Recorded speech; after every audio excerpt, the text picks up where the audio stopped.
मात्र 99 रुपए में करें प्रतियोगी परीक्षाओं की तैयारी। डाउनलोड करें मुकेश पंचोली ऑफिशियल ऐप और पाएं सुनहरे भविष्य की गारंटी। सबसे बड़ा मसला उठा था रीट को लेकर। मैंने खुद ने भी आपको कई बार ये बताया या कई प्रेस कॉन्फ्रेंसेस में ये बताया, मीडिया के साथियों को बताया कि जब वो पेपर लीक हुआ तो हमारी सरकार ने तो उसे मानने तक से इनकार कर दिया था। सरकार उस वक्त इसे मानने को भी तैयार नहीं थी कि कोई पेपर लीक हुआ भी है रीट का। लेकिन जब दबाव बना, युवाओं का दबाव बना, विपक्ष का दबाव बना, तो एक पेपर के लिए जो सेकंड था, उसके लेवल 2 का जो था, उसके लिए कहा गया कि ये लीक हुआ है, इसे रद्द किया जाता है। अब उसके पीछे कौन-कौन लोग थे, जो लोग शामिल थे, क्योंकि उस वक्त में मैंने एक बार एक किस्सा भी बताया था कि मुझे खुद मुख्यमंत्री जी ने फ़ोन करके ये कहा कि इस खबर को मैनेज करना है। अब ये पेपर लीक तो हो गया है, लेकिन इसमें करना क्या है हमें? कैसे इसको रद्द कर दें, या क्योंकि अब युवा आक्रोशित हो रहा है प्रदेश का, तो हमें किस तरीके से मैनेज करना चाहिए, ये आप देखो मीडिया में बातचीत करो किसी भी तरीके से।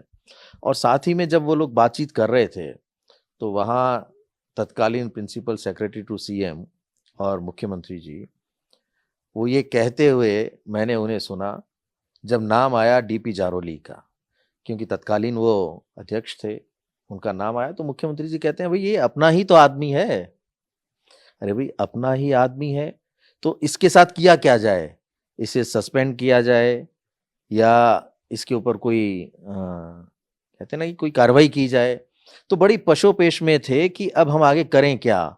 रद्द तो कर दिया, रद्द करने की घोषणा तो कर दी, लेकिन जो लोग शामिल रहे हैं उन पे कार्रवाई को लेके बड़ा संशय था। तो जहां ये शब्द बोला गया कि अपना ही आदमी है, तो क्या इसी मंशा से सरकारें, मुख्यमंत्री और मंत्री काम करते हैं? क्या सभी जो इस प्रदेश के युवा साथी हैं, लाखों युवाओं के भविष्य को इस तरह से दांव पे लगाया जाता है कि अपना आदमी है उसे बचा लो और हमारे छात्रों का भविष्य चाहे आप पूरी तरीके से अंधकारमय कर दो, हमें कोई फर्क नहीं पड़ता। तो ये जो घटनाएं हैं, देखिए उस वक्त जारोली ने ये कहा था कि ये राजनीतिक संरक्षण के बिना नहीं हो सकता। सबने पढ़े थे वो स्टेटमेंट। तो राजनीतिक संरक्षण था किसका? क्या उसमें आगे जांच बढ़ी? और अगर जांच बढ़ी और जिन लोगों के नाम शामिल हुए, जिन-जिन लोगों के नाम वहाँ लिए गए या जिनके कहते हैं कि जिनके खिलाफ सबूत मिले होंगे या साक्ष्य मिले होंगे, क्या उन पे कोई कार्रवाई हुई? तो आज सभी लोग उसी तरीके से घूम रहे हैं और ये व्यवस्था के ऊपर एक बहुत बड़ा तमाचा है कि पेपर लीक की घटनाएँ लगातार हो रही हैं। और जो आपने 17 की बात की, तो मैं खुद यही कहना चाह रहा हूँ कि व्यवस्था में बहुत बड़ी खामियाँ हैं। जब मुख्यमंत्री इस शब्द का प्रयोग करें कि अपना ही आदमी है, तो बाकी के लोगों की स्थिति क्या रहती होगी? चाहे वो शिक्षा मंत्री रहे हों तत्कालीन, वो क्या सोचते होंगे कि भई अपना आदमी है, किसको कैसे बचाना है, कहाँ बचाना है? तो इन घटनाओं पे अंकुश लगना चाहिए और मेरे प्रदेश के युवा साथियों के भविष्य के साथ खिलवाड़ नहीं की जानी चाहिए किसी भी रूप में, और जिन लोगों ने खिलवाड़ की है, उन्हें सज़ा मिलनी चाहिए, ताकि आगे आने वाले समय में भरोसा तो कायम हो। चाहे वो सरकार के प्रति हो, प्रशासन के प्रति हो या व्यवस्था के प्रति हो, भरोसा जब तक कायम नहीं होगा, ये युवा ही है, जो तकदीर और तस्वीर दोनों बदलने की क्षमता रखता है। अगर इसने आवाज़ उठाई और मजबूत की, तो चाहे वो सरकारें हों, व्यवस्था हो, प्रशासन हो, वो सब कुछ धराशायी हो जाएगा। इसलिए युवाओं की तरफ ध्यान देना अति आवश्यक है, उनकी माँगों को समझना आवश्यक है और जो लोग इस तरह की घटनाओं में शामिल होते हैं, उनको सज़ा दिलवाना और सज़ा मिलना, उन पे कार्रवाई करवाना, ये आज की सरकार का सबसे प्राइम कर्तव्य होना चाहिए। माहौल ऐसा बनाया गया कि हम रीटोत्सव कर रहे हैं, रीटोत्सव कर रहे हैं, बच्चों को फ्री में बुलाएँगे और का किस तरीके से कहा गया, यानी ढिंढोरा क्या पीटा गया कि प्रदेश भर में हमने खाने की व्यवस्थाएँ करवा दी, यहाँ लंगर चला दिया, कलेक्टर्स को ऑर्डर दे दिए। अरे भई, इस सब से युवाओं का भविष्य नहीं बनता।